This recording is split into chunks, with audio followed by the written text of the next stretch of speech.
চলুন আজ আমরা এমন একটা গল্প শুনব যা যুগ যুগ ধরে মানুষকে পথ দেখিয়ে আসছে। এটা শুধু দক্ষতা বা রেশারেশির গল্প নয়, বরং জীবনের যে কোনো লক্ষ্যভেদ করার আসল রহস্যটা কি সেইটা শেখার একটা দারুণ সুযোগ। চলুন কল্পনার চোখে একবার ফিরে যাই সেই রোদ ঝলমলে সকালটায়। একটা গভীর বনের মধ্যে রাজপরিবারের খুড়তুতো জ্যাঠতুতো ভাইরা মানে পাণ্ডব আর কৌরবরা তাদের মহান গুরু দ্রোণাচার্যের কাছে অস্ত্রবিদ্যার এক বিশেষ পাঠ নিতে জড়ো হয়েছে। তো গল্পের শুরুটা হচ্ছে এই বনের ভেতরের পাঠশালা থেকে। এখানেই আমরা গল্পের মূল চরিত্রগুলোকে চিনব আর দেখব কিভাবে তাদের ছাত্রজীবনের মধ্যেই রেশারেশির বীজ বোনা হচ্ছিল। গুরু দ্রোণাচার্য কিন্তু পাণ্ডব বা কৌরব কাউকেই আলাদা চোখে দেখতেন না। সবাইকে সমানভাবে শক্তিশালী সব অস্ত্রের গোপন কৌশল শেখাচ্ছিলেন। কিন্তু একই গুরুর কাছে শিখলেও দুই পরিবারের ভাইদের মধ্যে কিন্তু একটা চাপা রেশারেশি দিন দিন বেড়েই চলেছিল।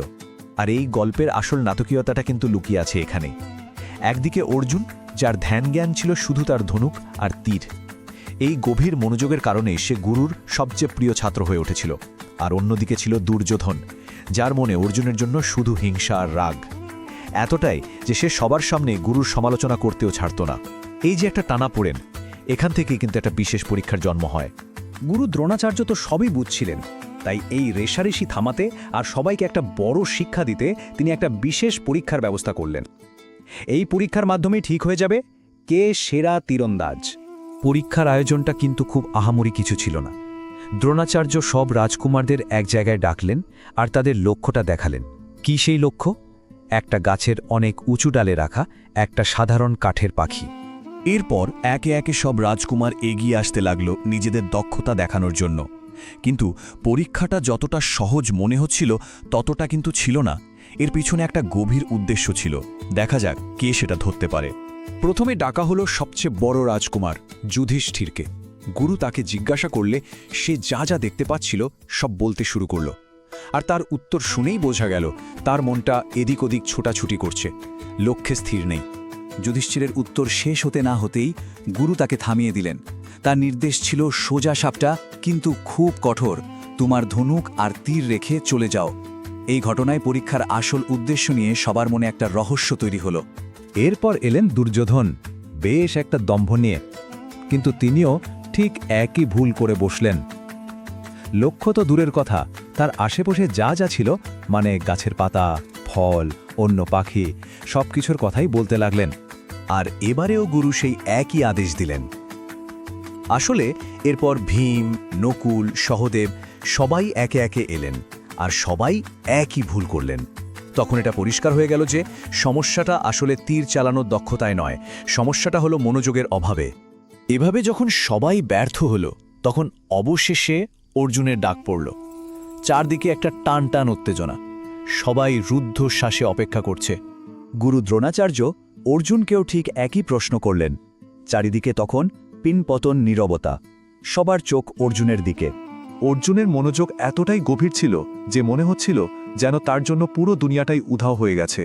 শুধু সে আর তার লক্ষ্য থেকে এক মুহূর্তের জন্য সে চোখ সরায়নি।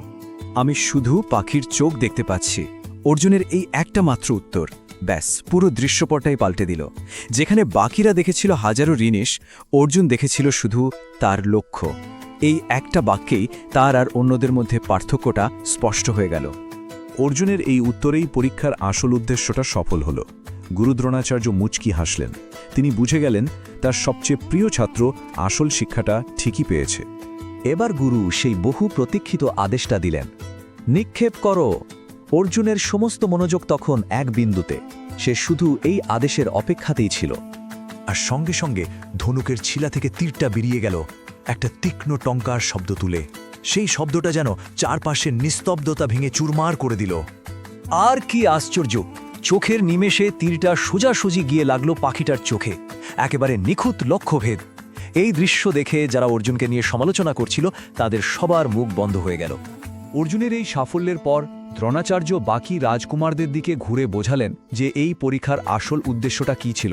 ব্যাপারটা শুধু তীর ছোড়া ছিল না, ছিল একাগ্রতা, মানে যে কোনো একটা জিনিসের ওপর মনকে স্থির রাখার ক্ষমতা পরীক্ষা করা। এটাই হলো এই গল্পের সবচেয়ে বড় শিক্ষা। জীবনে যখন কোনো কিছুকে লক্ষ্য বানানো হয় তখন চারপাশের সব ডিস্ট্র্যাকশনস ভুলে গিয়ে শুধু সেই লক্ষ্যের দিকেই তাকাতে হয়। এই প্রাচীন গল্পটা কিন্তু আজকের দিনেও আমাদের জন্য খুব প্রাসঙ্গিক। আমাদের এই হাজারো ডিস্ট্র্যাকশনসের দুনিয়ায় আসল পাখির চোখ কোনটা সেটা খুঁজে বের করাটা কিন্তু খুব জরুরি। এই বিক্ষেপে ভরা পৃথিবীতে আমাদের নিজেদের পাখির চোখ কোনটি?